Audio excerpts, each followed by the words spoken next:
Another high-profile resignation for Mayor Adams and his administration. Today, the deputy mayor for public safety, Phil Banks, announced he is leaving. The move comes after Banks had his cell phone seized weeks ago. He is the latest member of the mayor's inner circle to step down as a corruption scandal looms over the mayor, and the mayor himself has been charged. Eyewitness News reporter Darla Miles is live at City Hall with much more on the fallout. Darla. Liz, Mayor Adams says that he knew about Philip Banks's desire to resign 6 months ago, so it's only new to us today. He said he asked him to stay on just for a few more months in order to close out some high-profile public safety projects. This comes directly from Governor Hochul.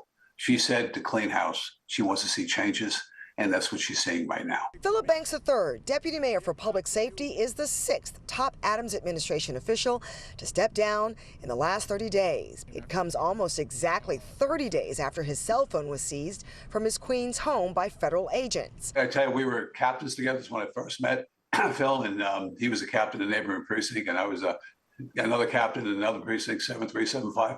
Early Monday morning, Mayor Adams confirming the departure. He stated he wants to transition to some other things with his life, and he doesn't want this to be a constant burden on the work that we're doing in the city, and I accepted his resignation. This is the second time the resignation of Philip Banks III has made major headlines.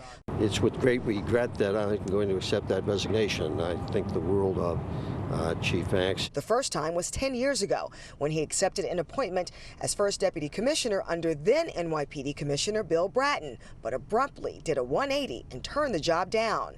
At the time, Banks was the highest ranking African American and a rising star in the department, once eyed for the role of commissioner.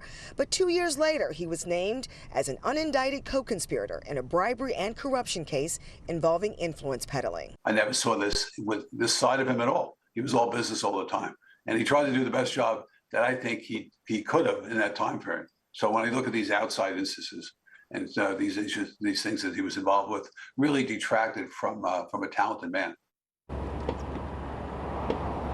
Now, we just received a statement within the last hour or so from an attorney representing Philip Banks III, which reads, "There is no indication that he is a target.